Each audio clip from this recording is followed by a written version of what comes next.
Alright guys, welcome back to the channel. So it's time to talk about the covert options in the game, the covert build. And the thing about covert is that it's one of those things that you really have to look deep into the manual and have a little bit of officer experience just to kind of get a grasp on it. And to me it really feels like it's very much a advanced build. Like, this isn't like horses and muskets, right, where you're just like, okay, I just find a way to acquire it and then I just use it for my battles. Covert really feels like, to use another word, toolbox. So if you've played competitive games in anything really, you know the term what a toolbox is. So the idea is that depending on the situation, what you're facing, you reach into your toolbox and you pull out and use the appropriate tool to take care of the problem, right? So for that reason, covert is, in my opinion, very much an advanced way of playing the game. You can play it in a very straightforward path, similar to muskets and horses, where you say, you know what, I'm just gonna use the destroy command, for example. I'm just gonna use the destroy command and I'm gonna lower HP all day, or I'm just gonna incite all day and that's it. You know, just use one single tool. I guess in this case it would be a hammer, and just bash the problem away, you know, turning everything into a nail. But the true way to use it is to use literally the whole toolbox, or as many tools as you possibly can get. Okay, so in the video we're gonna cover the basic, the basic actions that you have, that every clan has, how to unlock the special actions in the game, okay, and what you need to be able to run this build, if you really want to run it. So I will say right up front though, this isn't really a strategy that's effective in early game. It's not really something that you can get off the ground. You need to be closer to mid game to use covert, or just pick a clan that's fairly large, because that's what it takes. Okay, so we'll have a follow-up video later on that'll be the top 5 covert clans, just like I've done with every other build video, and we'll have more builds coming up. So if you guys like the video, make sure you hit the like button and sub to the channel if you haven't already. And okay, yeah, let's get started. We're going to use Nobunaga here in 1582, just because this is a huge force that has all of the actions and all the things that I'm going to reference. He's going to have it all in one spot. Because the thing about the covert build, even more so than cavalry and muskets, is that because there's specific actions that you unlock depending on what policies you use, it's even more niche than muskets and cavalry. There's even more it gets even more detailed, more specific than that. So picking other forces, they're only going to have 1 or 2 pieces, and I want to be able to talk about as much as possible with the most relevant pieces. So we're going to use the Oda for this example.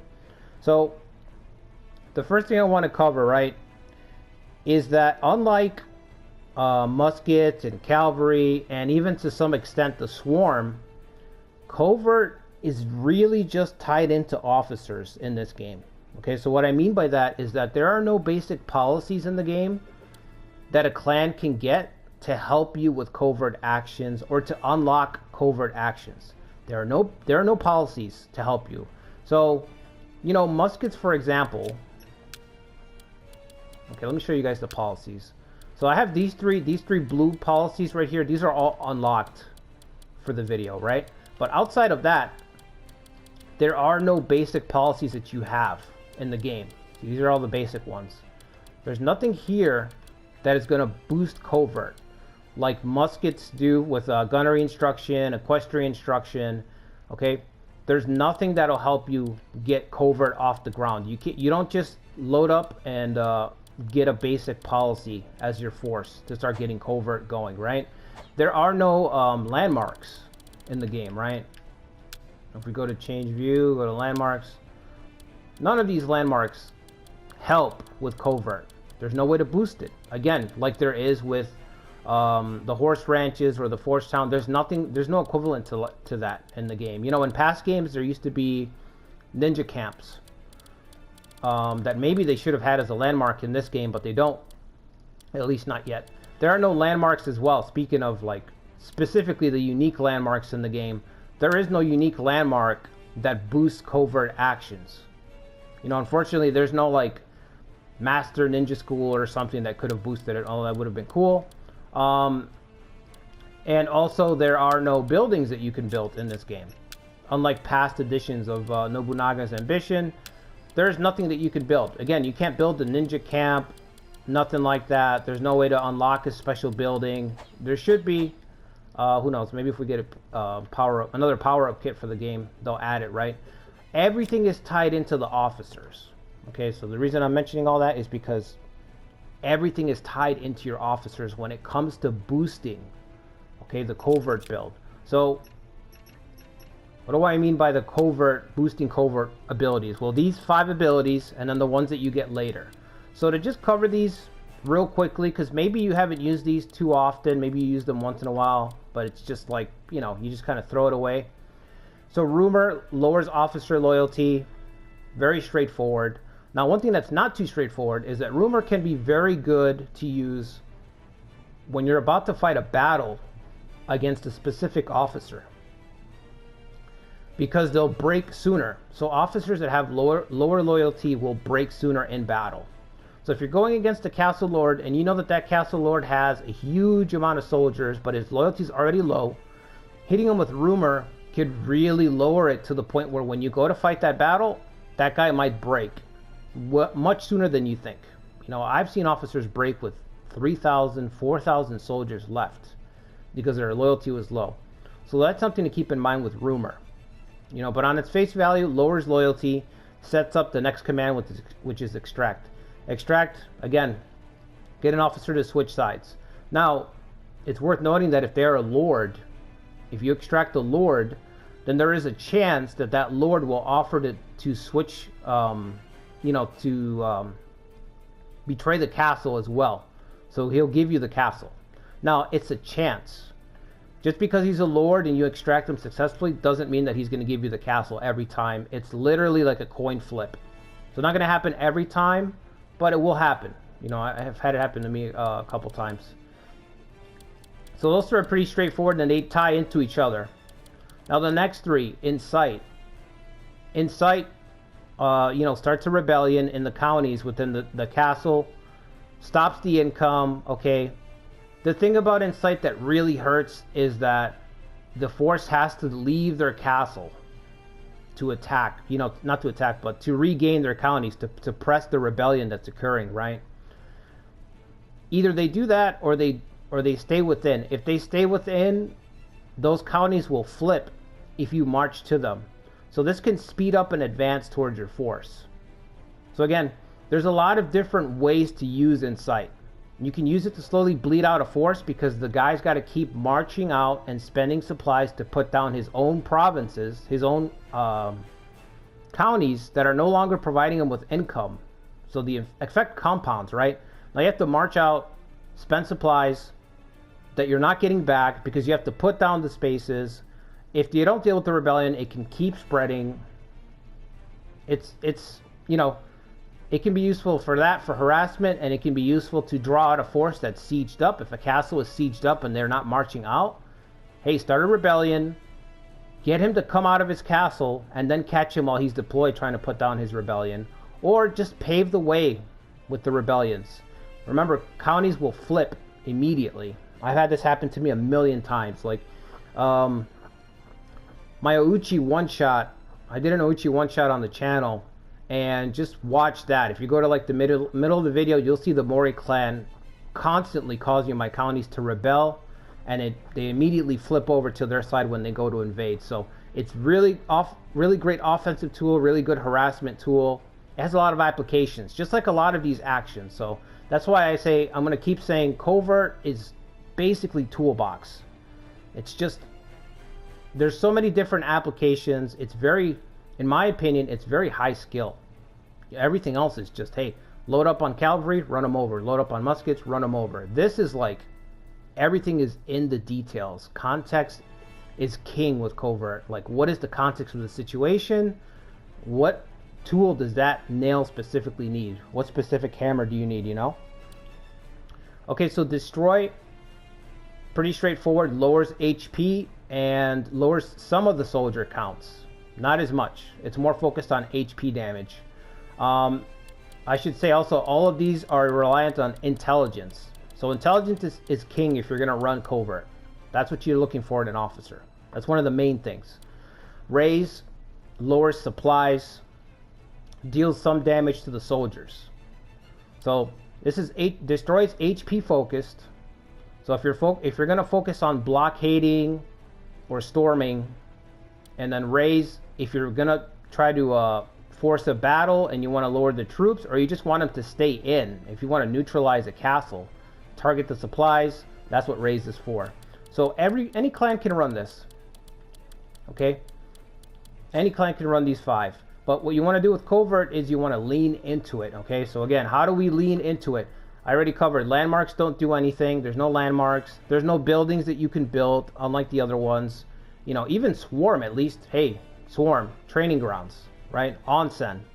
There's nothing like it. Everything is officer dependent, right? So going straight to the officers, going straight to the roles, right? We want to look at Conservator roles first. So under consoles here, there's 2 Conservator roles in the game. Just 2. Unlike everything else. Everything else I feel like has 3. Covert only has 2 ways to boost your covert actions, the success rate. Because remember, just because you use these things doesn't mean that they're always going to work. You know, a lot of the times they could fail. If your intelligence isn't up, you know, isn't up to stuff compared to the target's intelligence, it's going to fail. If they have a ninja, somebody who has the ninja trait, forget about it. It could backfire on you and it could get triggered against you instead. So forget about. I should probably mention that. But yeah, some officers have ninja. It's rare, but a couple of them do. You know, the Hanzo types. Anyway, so let's look at the Conservator roles for the game here. I'm actually going to go to the in-game edit, because this is the best way to look at it. Like I said, there are only 2. And, you know, they're about even. You really have to choose your drawback. If you have access to both, you're basically choosing your drawback. So the first is Saboteur Tenet. Saboteur Tenet increases your covert action by a percentage. You guys can see it here. It's highlighted. At the cost of soldiers. Okay? So the blue level, just like I've talked about in the other videos with the tiers, blue, you have silver, and then you have special, which is gold. So the blue level, it's 5%, then climbs up to 10, and then climbs up to 20%. 20% is insane. When it comes to Covert, even 5% is great, because Covert can make or break an army. Getting hit with this, like, again, getting hit with the right Covert at the right time is devastating, either for you or for the enemy. But the drawback of Saboteur Tenet, decreasing soldiers, you can definitely build around it. Both of these things you can build around, the drawbacks. So you're just going to need some training grounds. In my opinion, and I haven't messed around with Saboteur Tenet, but in my opinion, this is the lesser of the 2 options. Soldiers, getting around soldiers is really, really taxing, because of Covert's initial buy-in, which is that you need gold. You know, unlike muskets and horsemen in this game, where you can get your stuff just by getting the policies or the landmarks, you don't need those requirements, but you do need a lot of gold in this game. So needing gold to use Covert on, and then also needing gold to get training grounds up to offset the soldier loss, this can be a difficult drawback. So you might need to just play with less soldiers, is basically what I'm saying. So for that reason, I think the better option is this one over here, which is called Long Game. So Long Game increases the rate. Again, it doesn't have the same ceiling, Okay, and that's by design, because they know that the other ones, that having less soldiers is a significant drawback. So long game special only caps at 15% bonus, not 20%. And that's because the drawback is a lot easier to manage. Decreases your gold income. That's a lot easier. Building more trading towns. Trading towns are cheaper to build. You can improve your commerce in your individual counties. It's very easy just to make more money than it is to find a way to get more soldiers. So this drawback is a lot easier to negate in the game. And by design, that's why long game is better in my opinion. And even though it's 5% less, it's still better. This is more efficient. This is easier. So if you're gonna go for covert build, look for somebody who has long game as your conservator role. If you're lucky enough to have somebody, or a vassal in this case, because you know, the Oda, for example, and to some extent the Uesugi at some point, but they have Mazayuki as a vassal. So Mazayuki Sanada has gold rated long game, which is 15%, decreases income 35%. So you know, look for a vassal, look for a conservator. Those are the only two in the game, Saboteur and long game. Again, I recommend using long game. Saboteur is a little bit more difficult, just because again you're losing those soldier counts, which means you have to find a way to offset that a little bit, and that can just lead you into this whole rabbit hole. Whereas having less gold is easily fixable. Build some training grounds, done. Focus on training grounds, training towns.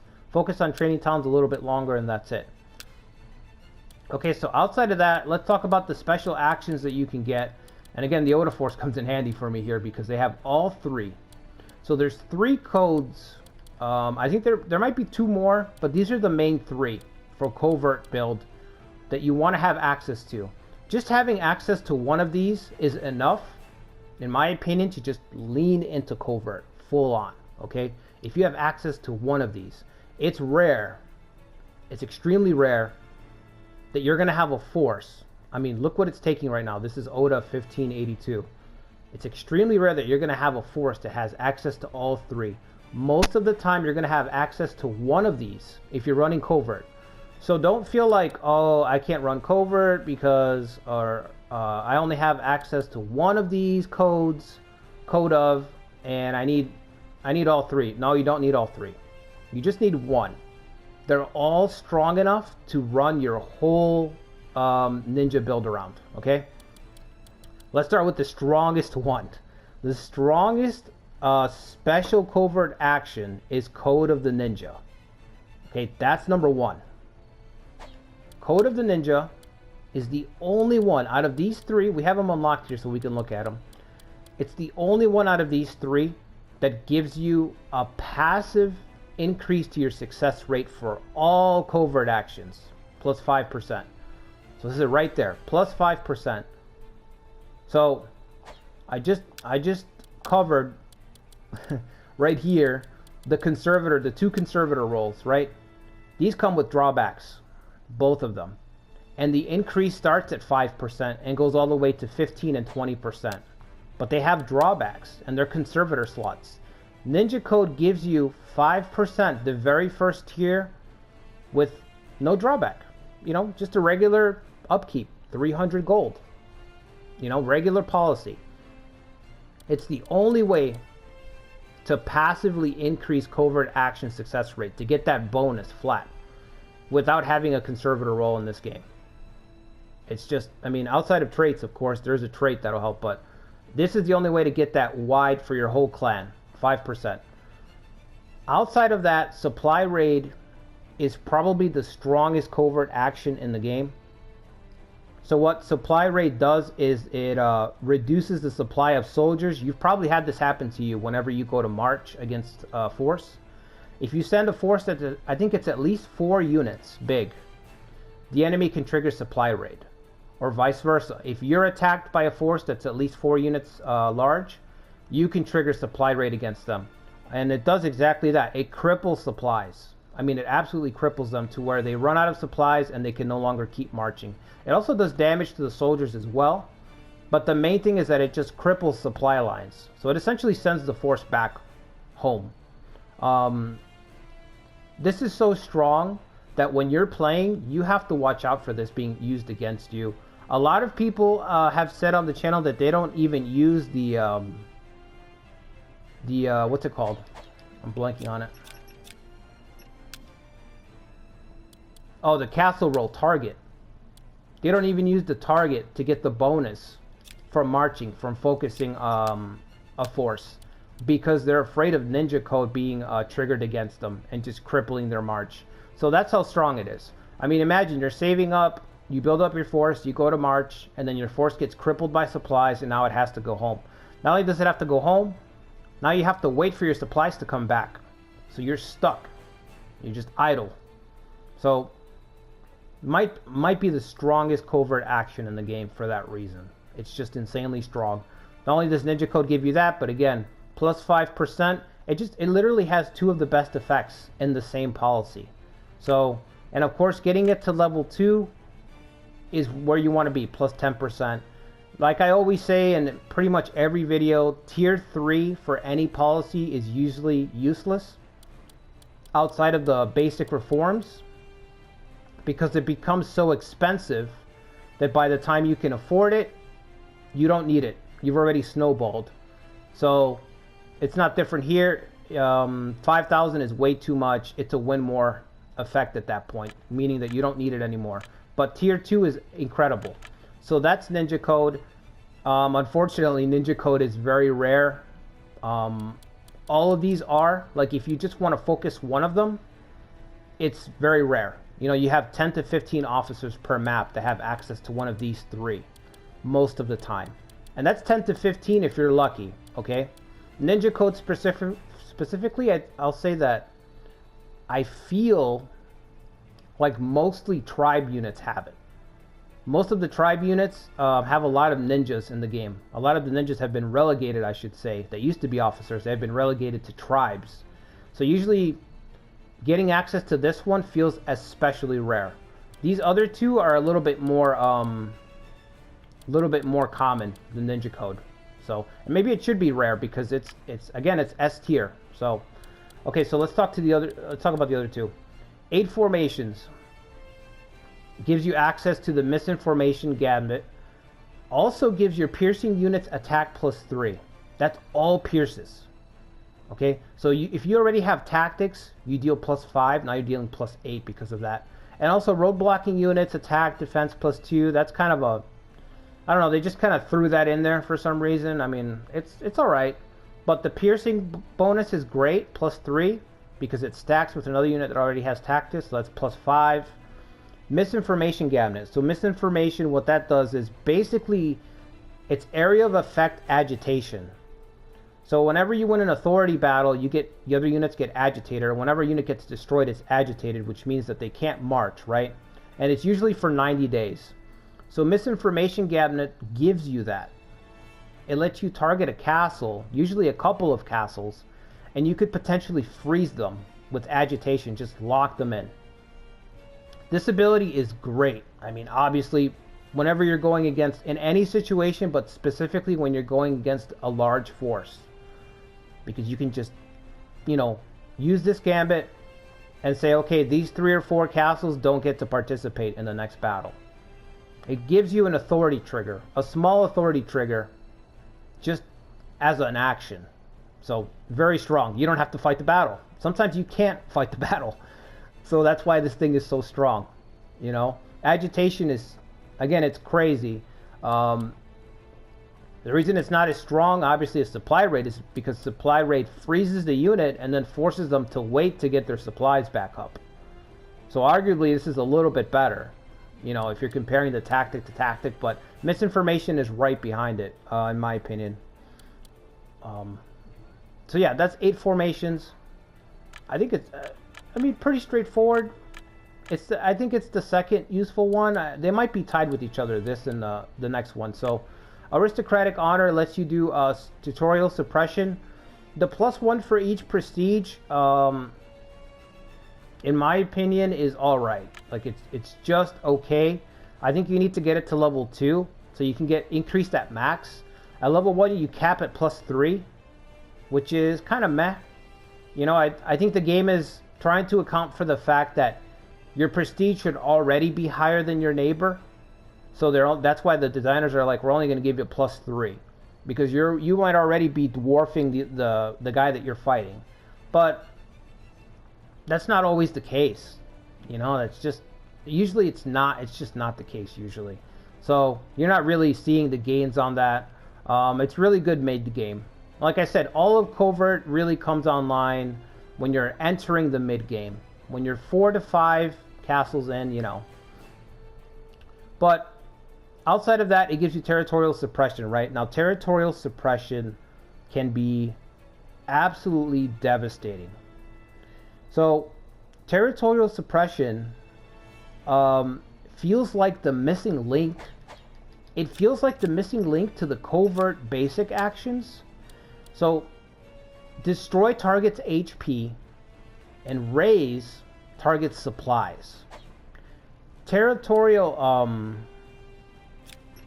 suppression targets the soldiers. It almost feels like they ripped it out, like they had it as a Covert basic action, and they said, no, let's put this behind something else. And then they decided to lock it behind this code of the aristocrat.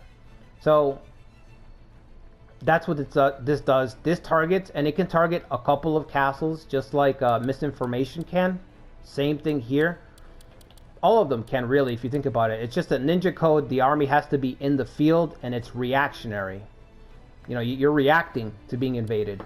8 formations, you can just target a castle when it gets brought up. Aristocratic honor does the same thing. You target a set of castles, but what it targets is the soldier count. So it can be potentially devastating to get hit by it. I think I've gotten hit by it maybe one time.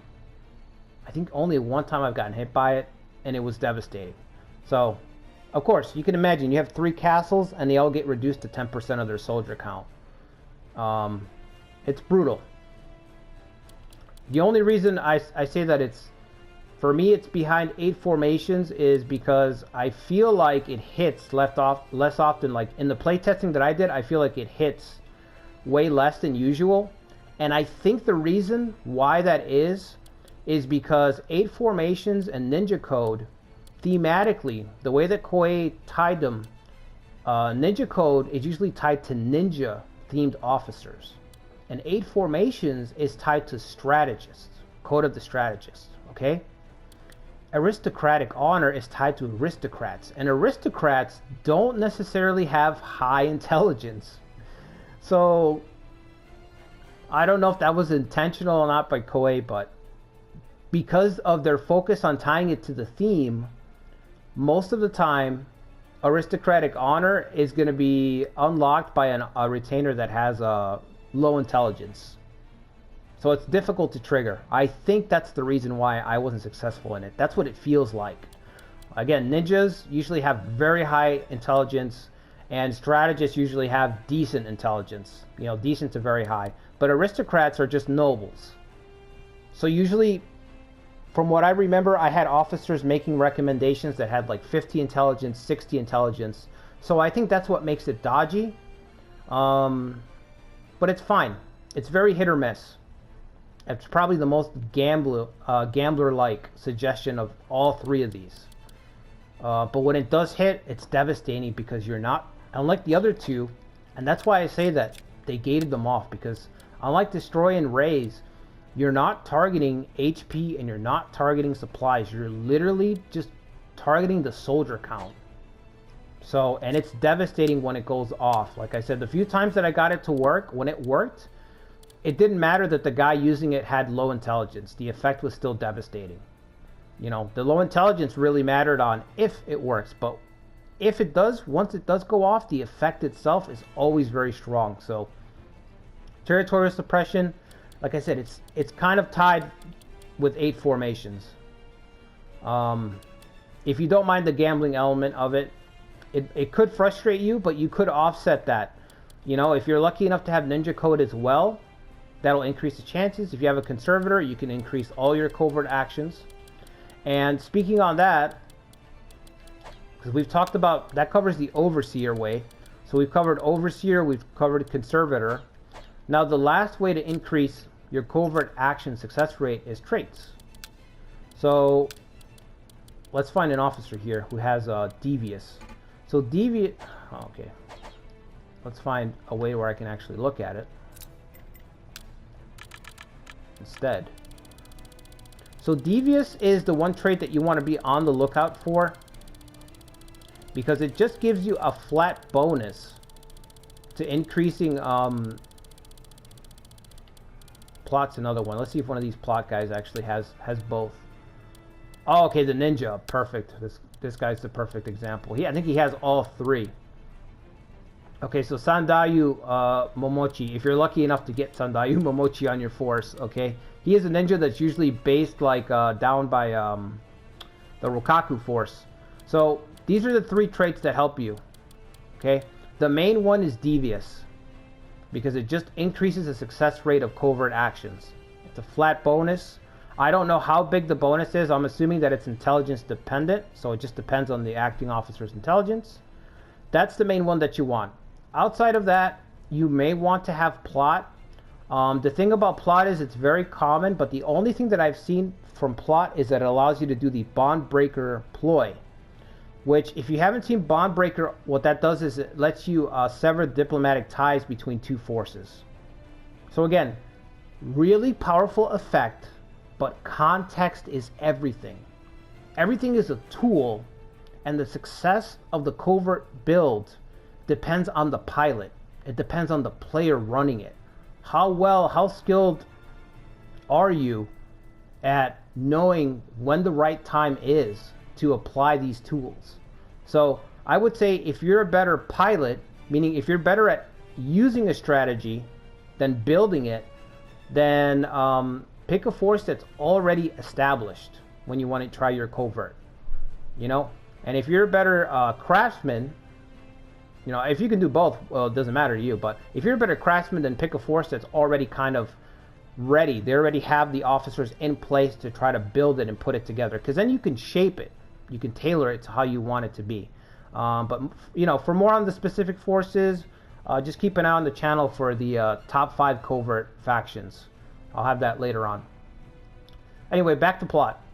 So yeah, all you get is bond breaker ploy. That's all I've seen. If I'm wrong, somebody let me know in the comments below. If you've noticed that once you apply plot, you've gotten different suggestions, because it says enable submissions for special covert actions, meaning more than one. Again, all I've seen is bond breaker come out of this. Unless maybe plot allows you access to all the other actions in the game. Again, I don't know.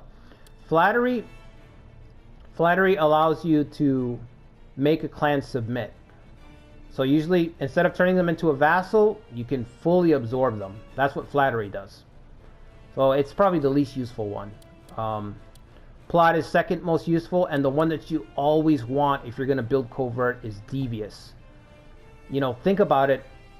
Ninja code is very rare, and even if you do get it, you have to pay for it through a policy. The conservator roles, they have severe drawbacks that you have to plan around. Devious is just boom, flat bonus to your covert actions, and there's no drawback. It's just free. So this is in a list of things that are rare. This is the holy grail, I think, that you want. You want an officer with decent intelligence that has devious.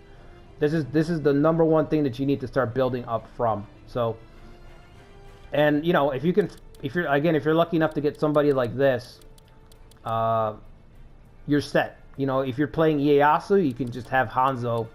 He can run your whole build for you, because they have everything slapped on top of each other.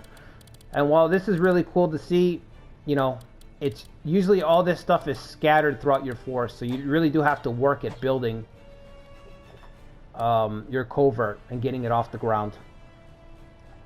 So yeah, one other thing I'd like to mention too is commendations, of course. Commendations will boost your officer's intelligence. So what I like to do, and I use this to boost just to get the covert for the tactic, but if you already have an officer in mind, like let's say Sandayu, right? We have Sandayu up there. Then what I'd want to do is I'd want to use covert. You know, let's say this is in the context of the situation. This is what I want to do. Insight, and then I'd want to search out the officer that I want to use the specific person that I want to boost and I want to be my covert guy. So in this situation, if I had Sandayu, because he's part of a province here, but let's say I want Yasuhide to get, I want to boost his covert effectiveness up, then I would specifically send him. Because if he's successful, if he succeeds in that, then when it comes to commendation, I'll be able to give him the covert commendation. And the covert commendation will boost intelligence and continue to boost it. I think it's all the way up to +8. So boosting intelligence will of course boost the effectiveness of the covert actions, the success rate, the effect itself, and it gives you a lot of other stuff. Like I said, covert commendations are also good for those reasons there as well, increasing your tactic charge rate, your equipment gauge restoration speed. There's a lot of reasons for it, but another reason for it is for coverts, get your intelligence up. And of course, don't forget that you can always buy treasures, but that's really more of a very expensive and treasure, you know, it's RNG dependent as well because you have to have the right treasure available. But that's something you can keep an eye out for as well. There's treasures that will boost intelligence. Far more reliable is to just find a guy that you like, that you want to develop his intelligence, you want him to be your ninja specialist, and send him specifically on these covert missions. Just do covert actions even if you don't need to. You know what I mean? Like you can, maybe you can wipe out this clan normally, but use the covert actions just to get your guys those commendations, to start boosting the intelligence up and increasing the success rate. So yeah, so that about covers it. Like I said, there's not, it's kind of weird because in one sense there's not a lot to it, but in another sense it's because it's such a toolbox strategy, it's so dependent on context and having a lot of player knowledge. You know, it's kind of like if you've played a competitive card game, you've Magic, let's say Magic the Gathering, if you played Blue, you know that's kind of like it's kind of like that, or playing a very a toolboxy, a jack of all trades fighting game character. It's kind of like that.